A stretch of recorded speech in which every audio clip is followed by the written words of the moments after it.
नमस्कार गौरी किचन को आपण को स्वागत। आज आम तैयारी करबा ढाबा स्टाइल कढ़ाई चिकेन मसाला। जदि चैनल को सब्सक्राइब करना तेबे सब्सक्राइब करनियंतु। आसंतु तैयारी करबा।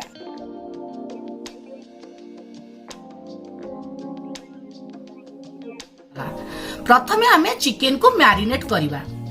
मु एठारे 400 ग्राम चिकेन को धोई सफा करी रखिछि। बाउल रे चिकेन रखिबा। गोटे चामच कढ़ाई चिकेन मसाला दबा। तापरे आधा चामच दबा लूण, आधा चामच दबा जीरा धनिया पाउडर, आधा चामच दबा टर्मरिक पाउडर, आधा चामच दबा रेड चिली पाउडर एवं टिके दबा लेंबू रस एवं एही बड़ चामच रे गोटे चामच दबा तेल। एहा को आमे भल भाबरे मिसेई दबा जेपरी सबु मसाला हमर सबु चिकेन रे भल भाबरे कोट हे जिवो। एहा को आमे 15 मिनिट मैरिनेशन पई रखि दबा। प्रथमे कढ़ाई बसैले। कढ़ाई रे 3 चामच तेल दबा।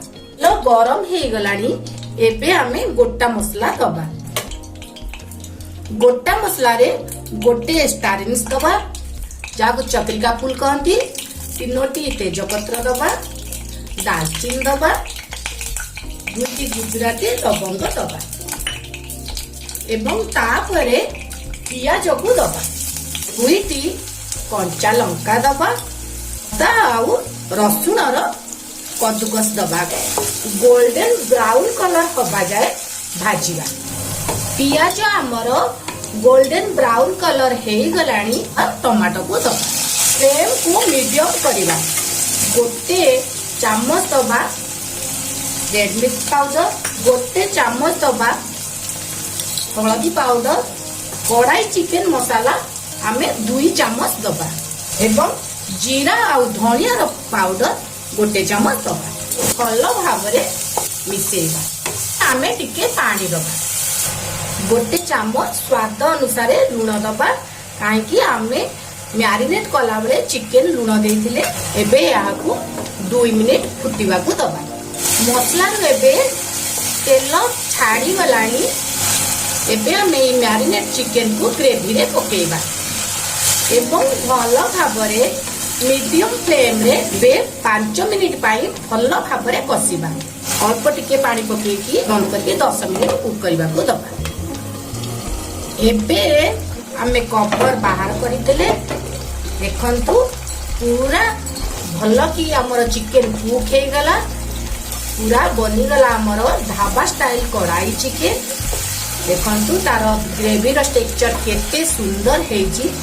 आउ चिकेन गुड़िक भी केते सुंदर दिसुची। एबे मु धनिया पत्र टिके देकी गैस को बंद करूची।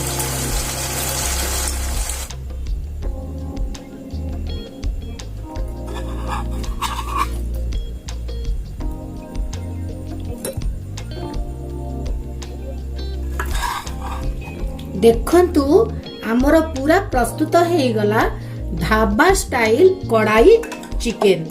एबे मु धनिया पत्र एवं टिके देसी गुआ घिओ देई गार्निशिंग करूची।